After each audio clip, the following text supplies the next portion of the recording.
On this vote, the yeas are 215, the nays are 214, with one answering present. The bill is passed.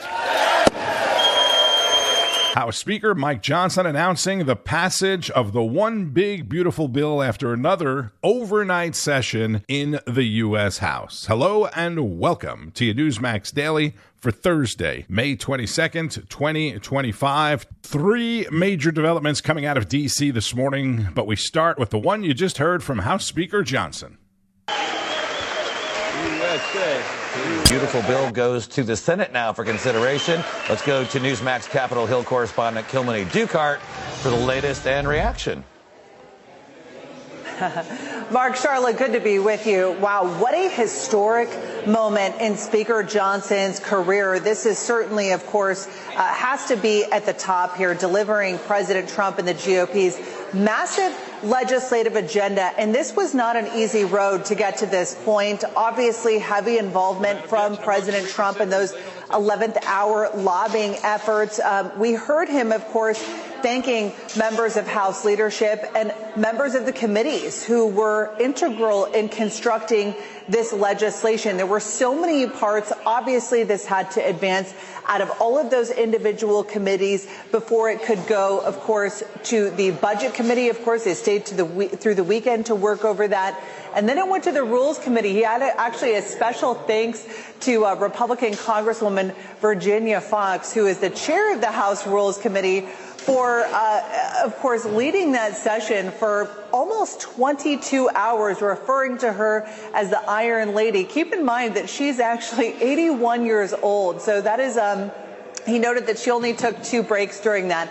But obviously, the final vote tally, as House Speaker Mike Johnson gavelled down, was 215 votes in favor, 214 against, 1 voting present. The 2 Republicans to vote no were Republican Congressman Thomas Massie. No surprise there. We've heard the president, of course, rail against him as being a no vote all the time on a lot of those GOP initiatives. And then the second one was Republican Congressman Warren Davidson, who had issues with this bill. Some of the similar complaints that we had heard from members, believing that this would add to the deficit. But everything that we heard from the White House was about how a lot of this had pro-growth initiatives. It met and, in fact, exceeded the $1.5 trillion of spending that had been the goal, the finish line for a lot of the fiscal hawks that we had heard from, as well as what the Senate had agreed to when, of course, this was going back and when the framework was going back and forth.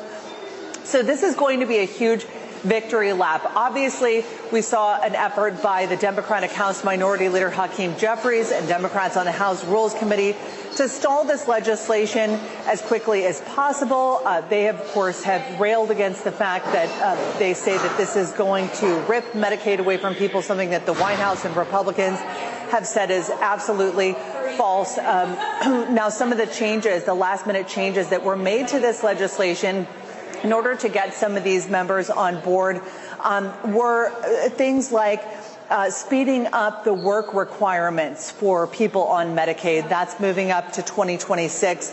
Adding more incentives for non-expansion states, and also a faster phase out of those Biden energy clean tax credits. So obviously this has been a really long night for Republicans. They, of course, passed a major procedural hurdle at around 4:20 a.m. So there have been hours of debate here, but they can start their Thursday morning with a huge victory. The hard work is going to now begin in the Senate to get this through to President Trump's July 4th deadline. Newsmax congressional correspondent Kilmany Dukart on Capitol Hill this morning. This is the top Democrat in the House, Hakeem Jeffries of New York, and Congressman Jim Jordan of Ohio. This reckless, regressive, and reprehensible GOP tax scam. This is one big, ugly bill. Mr. Speaker, you know it's a good bill because the left hates it. Again, the bill now goes to the Senate. And guards at the CIA headquarters opening fire on an individual early this morning in what the agency called a security incident. We'll be learning more about that throughout the course of the day. This comes after the deadly shooting of 2 Israeli embassy staff members outside the Capitol Jewish Museum last night, while the American Jewish Committee was hosting an event inside. D.C. Police Chief Pamela Smith. The suspect chanted, "Free, free Palestine," while in custody. The suspect has been tentatively identified as 30-year-old Elias Rodriguez of Chicago, Illinois. Israel's ambassador to the United States calling it a depraved act of anti-Semitic terrorism. There is also ongoing reaction to President Trump's meeting, or you could call it interrogation, of South Africa's president at the White House Wednesday. Rob Finnerty starts it off. You might remember last week we talked about the genocide happening in South Africa. Farmers who also happen to be white are being killed. The media hasn't covered this story. Not only that, but a banner we caught on MSNBC today denies that it's even happening. Trump falsely claims white genocide in South Africa. It's funny when you think about it. Our own media here in the U.S. still lying about everything when it comes to Donald Trump. And they are basing that on the word of the court system in South Africa, who ruled that no white people had been killed in South Africa, which, of course, is not true. But then again, this is the same fake news who continue to take the word of something called the Hamas Health Ministry when it comes to the war in Gaza. Hamas, of course, being a terrorist organization that our own media trusts implicitly. Hamas, who attacked Israel on October the 7th, Al-Qaeda is also a terrorist organization, too. But after 9/11, I don't remember the Associated Press or CBS News quoting the Al-Qaeda Health Ministry for information about the war on terror. But they have no problem doing it now because look who's in the White House, Donald Trump. And last week, we showed you this video of white crosses in South Africa placed in the ground to honor the memory of every white farmer they've killed so far. And today, Donald Trump did something at the White House that no president has ever done before. He played the same videos that we showed you last week for the president of South Africa in the Oval Office. And then he asked him why he's allowing that to happen in his country. Take a look. Excuse me, turn the lights down. Turn the lights down and just put this on. It's right behind you. Johan. There's nothing this parliament can do. With or without you, people are going to occupy land. We require no permission from you, from the president, from no one. We don't care. We can do whatever you want to do. Who are you to tell us whether we can occupy land or not? We are going to occupy land. Yeah. South Africa occupy land. That's who we are. We don't care what to do. Can we drop our membership from this useless parliament? Kill the poor, the farmer. Kill the poor, the farmer. Now this is very bad. These are burial sites right here. Burial sites. Over 1,000 of white farmers, and those cars are lined up to pay love on a Sunday morning. Each one of those white things you see is a cross, and there's approximately 1,000 of them. They're all white farmers. Have they told you where that is, Mr. President? No, I'd like to know where that is, because this I've never seen. It's happening in your country, sir, and we think you're a liar. The media, of course, is denying that any of this is happening. So what does Donald Trump do next? Right in front of the president of South Africa, he starts reading the names and showing the faces of white farmers who've been killed in just the last few months. And the South African president, he didn't say a word. These are articles over the last few days. Death of people. Death. Death. Death. Horrible death. Death. I don't know. To pick anyone. White South Africans are fleeing because of the violence and racist laws. And this is all, I mean, I'll give these to you. No, so when you say, what would I like to do? I don't know what to do. It was just unbelievable. And we show you that tonight on Finnerty because no American president has ever done anything like that before in our history in the Oval Office. The president of South Africa has been in politics for 35 years. He has allowed all of what Donald Trump just described to happen on his watch. But something tells me that's going to change now. He was in Washington because he wants to do business with America. He wants American investment in his country. But the message, the art of the deal message sent today from Donald Trump to the president of South Africa could not be more clear. End this now.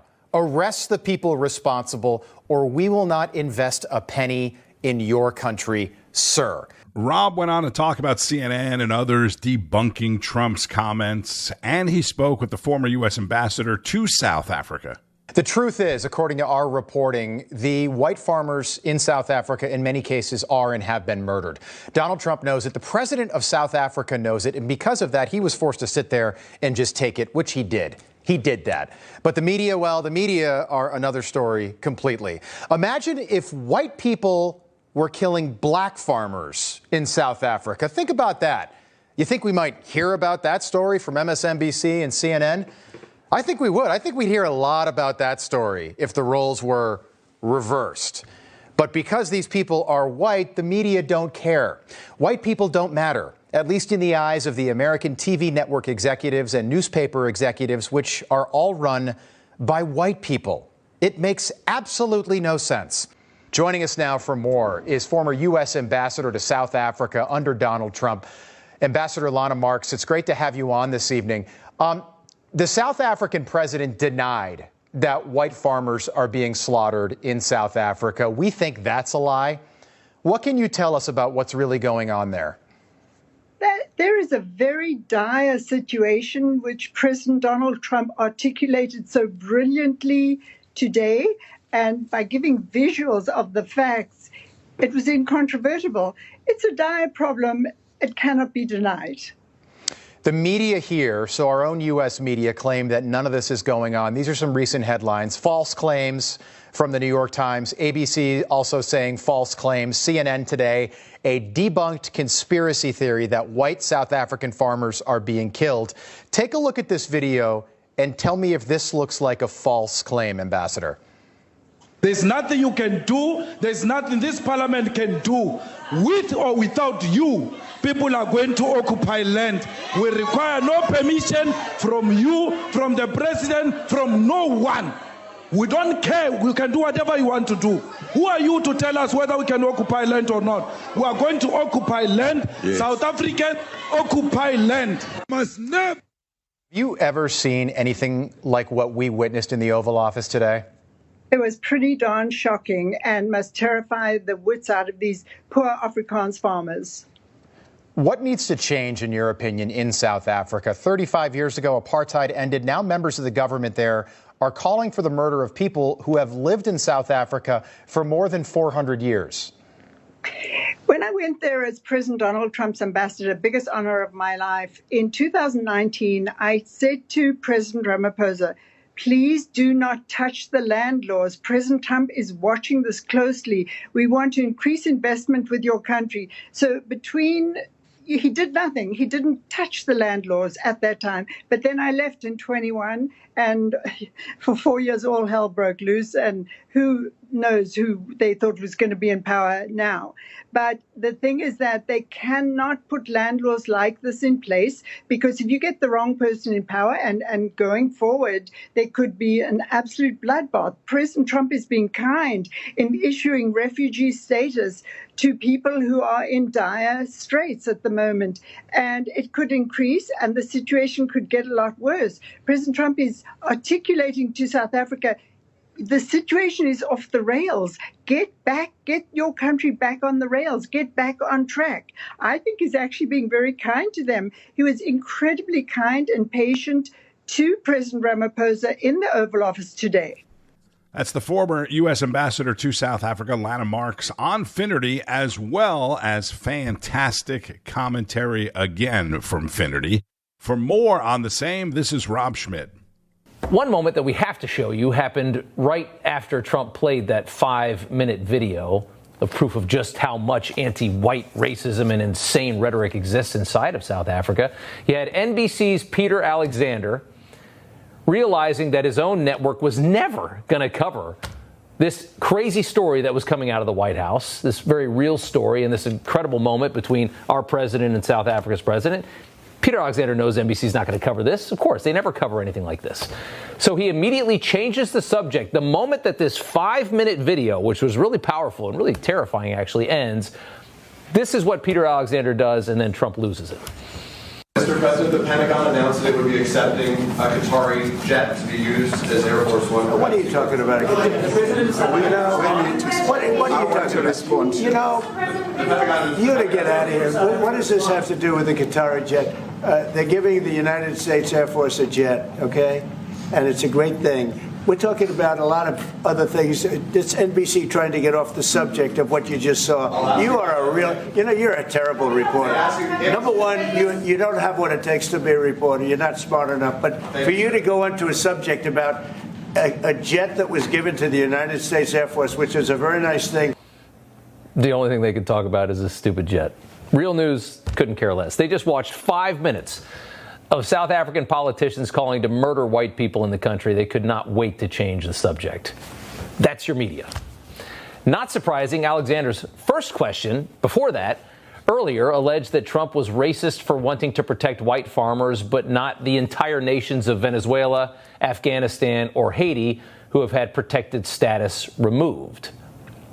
In reality, for the last 4 years, this country has accepted everyone that takes a claim. We learned quickly that is not sustainable. Look at this last election and the mandate that came from it. The United States cannot adopt entire failed nations like Afghanistan, Haiti, etc., Venezuela. These are failed nations. If you accept refugees from those countries, you have to accept everyone that lives there, 15, 20 million people from each at least. That can't happen.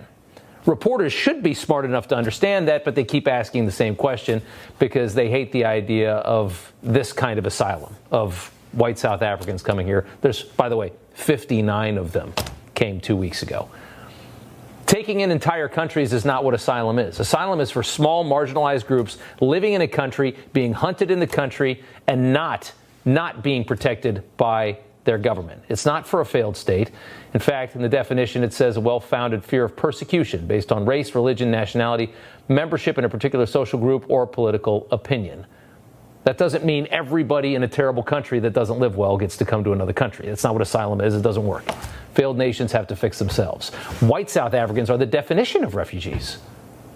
And as they are killed, their president calls anyone who flees the country as they are hunted, he calls them cowards. Take a listen. None of us ever having to want to run away to another country for fictional reasons that we are being persecuted. We are united in diversity, and none of us should ever feel that they have lost courage, that they've now become cowards and want to run. That's the real Cyril Ramaphosa when he's not trying to get a little pile of money from the United States, which he's used to getting, his country's used to getting. Rob Schmitt is the host of Rob Schmitt Tonight, 7 o'clock Eastern on Newsmax. Let's switch gears a bit to the investigation into Biden's autopen signatures. According to The Blaze, Ed Martin, the incoming DOJ pardon attorney, told political analyst Mark Halperin on Halperin's podcast that he spoke with a Democrat whistleblower who said the people that had access to the autopen were making money from it. In other words, being paid off for the pardons or taking bribes, getting their palms greased, whatever you want to call it. More from Chris Salcedo. Zeroing in on President Autopen. That's my focus in today's preamble. Before we address the person or persons who had been lording over us in Joe Biden's name, Let me remind all of you the lengths that the leftists in the Democrat Party, the leftists in the press, and their key apologists in the GOP went to in order to sell the real big lie that Joe Biden was up to the task of president. Does the president have the stamina, physically and mentally, do you think, to continue on even after 2024? Don, you're asking me this question. Oh, my gosh. He's the president of the United States. You know, I can't even keep up with him. Incredibly sharp, incredibly probing, incredible command of the details, probing on the details, asking tough questions. Absolutely. I'm incredibly proud. I meet frequently with the president. And every single time I meet with him, he is just fine. I work very closely with President Biden, and I'm often with him on foreign trips. He's at the top of his game. I think that Joe Biden brings such wisdom, judgment, experience to the job of presidency, and he is a great president. I, met with the president, I don't know, 5 or 6 weeks ago. We had a great discussion. He seemed fine to me. I engage with him frequently and alert, sound, does his homework, reads the papers, reads all the read-ahead material, and is very, very engaging in issues of very serious matters of war and peace and life and death. We see Joe Biden up close. We know how attuned he is to the issues, how informed he is. And I debate with him about legislation, and not debate, but discuss it with him. He's right there. Yeah. But not only were Democrats who surrounded Joe Biden lying about his mental capacity, they were also lying about his physical capacity. As Joe Biden just revealed, he has metastatic prostate cancer, a disease medical professionals, even committed left-wing medical professionals, say that he's had for years. So this is not speculation. If you have prostate cancer that is spread to the bone, then he's most certainly, you were saying, had it when he was president of the United States. Oh, yeah. He did not develop it in the last 100, 200 days. He had it while he was president. He probably had it at the start of his presidency. Like Jake Tapper, Morning Brzezinski there, singing a very different tune than when he was running cover for Joe Biden's massive and disqualifying loss of mental acuity. Start your tape right now, because I'm about to tell you the truth.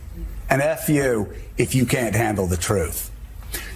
This version of Biden, intellectually, analytically, is the best Biden ever.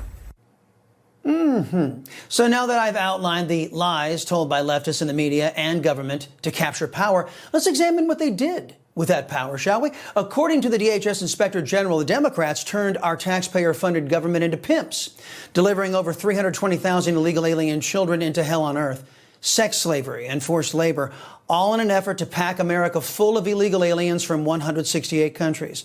The death and crime rates skyrocketed, as you all know, all because of Democrat policies that certain key Republicans voted to fund without exception with your money. So Chris goes on to talk about Democrats like Senator Chris Van Hollen, the one who went to El Salvador to meet with the deported gangbanger, that whole story. And then New Jersey Congresswoman LaMonica McIver, who we discussed yesterday, charged by Alina Habba for physically interfering at the ICE detention center. That's going to lead us to President Autopen, folks. Republicans claim they know who the identity of President Autopen, the person or persons impersonating Joe Biden, and signing multiple pardons while Joe was out of the country, and various bills and executive orders as well. If Joe Biden was of sound mind and health, and it can be established that there was no way that Biden could have known about all of these signatures that could be used to invalidate many of the harmful power grabs unleashed on the U.S. by these liars we know as Democrats.